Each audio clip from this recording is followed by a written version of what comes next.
Hey guys, how's it going? How to change graphics quality on Roblox. So first of all, go ahead and open up Roblox, alright? And basically click on the settings gear icon located at the upper right of the screen. Let me log in.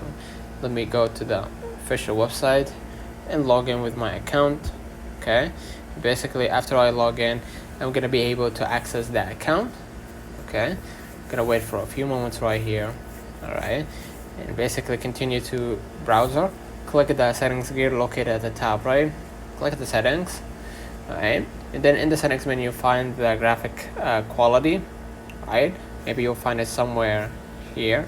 If you didn't find it, just try to pin it down, right, and then move the slider left for lower graphics quality, better performance, or right for higher graphics quality. If you didn't find it right here, you're gonna be able to find it inside the game, right? You're gonna be able to go to the game settings and then play with the game, and then basically go to the game's settings and you're gonna be able to adjust the graphics. And once you've made your selection, simply